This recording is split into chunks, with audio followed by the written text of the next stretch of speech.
ముఖ్యమంత్రి అంటే రాష్ట్రమంతటికి పెద్ద మనిషి లెక్క. ఎక్కడ ఎవ్వలకు ఆపదొచ్చినా సరే ఆయననే అడుగుతుంటారు. అన్నిటికీ మించి సీఎం సారు సొంత నియోజకవర్గంలో ఆశలు ఈగింత ఎక్కువనే ఉంటాయి. అందుకు తగ్గట్టే రెండు రాష్ట్రాల ముఖ్యమంత్రులు సొంత పబ్లిక్ను అస్సలు నారాజు చేస్తలేరు.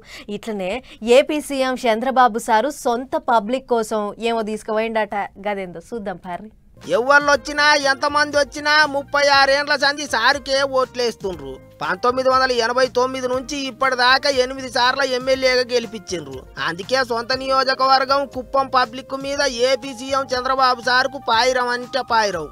గిట్లనే కుప్పానికి కృష్ణానది నీళ్లు తీసుకుపోవాలని ఏండ్ల సంధి తిప్పల పడుతున్నాడు సారు. అట్లిట్లా కుప్పం నియోజకవర్గంలో ఉన్న ఆఖరి ఎకరానికి కూడా నీళ్లు ఇయ్యాలనే కోరిక ఇన్నొద్దులకు తీరింది. శ్రీశైలం కాన్ నుంచి 738 కిలోమీటర్లు అంద్రినీవా కాలువల పోంటి బారిచ్చుకుంటా అట్లట్లా కుప్పం దాకా కొండపోయినరు కృష్ణమ్మ నీళ్లను. అందుకే ఇదివరకే పబ్లిక్ సైకిల్ పార్టీ లీడర్లు మస్తు సంబరాలు చేసుకుండ్రు. ఇక ఇప్పుడు ముఖ్యమంత్రి సారు తానే సొంత నియోజకవర్గానికి పోయి కృష్ణమ్మకు పూజలు చేసి ఆరతులు పట్టిండు. అటెనక నడిచిన మీటింగులో కూడా ముచ్చట్లు జోరుగా చెప్పిండు. ఫ్యాన్ పార్టీ వాళ్ళ రప్ప రాజకీయం నడవదన్నట్టు మాట్లాడిండు సారు. ప్రశాంతమైన కుప్పంలో రప్ప రాజకీయం చేయాలని చూశారు. కానీ విధి అంతకంటే బలమైనది. మొన్న పులివెందల ఒంటి మిట్ట ఏం తమ్ముళ్ళు ఏం జరిగిందని మిమ్మల్ని అడుగుతున్నా. అక్కడ చూశారు రప్ప రాజకీయం అక్కడ చూశారు.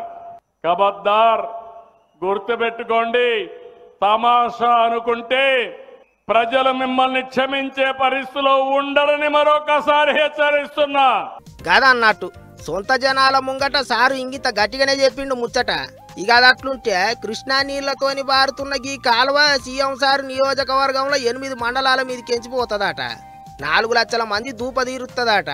110 చెరువులు నింపుతుందట. 1000 ఎకరాల పంటలు పచ్చగైతాయా అంటున్నారు. గొప్ప ముచ్చట్నే కదా. ఎట్లయితేంది ఆఖరికి ఏండ్ల సంధి ఎదురు చూడంగా ఇన్నొద్దులకు కుప్పానికి కృష్ణమ్మ వచ్చింది అని సంబరపడతాండ్రు పబ్లిక్.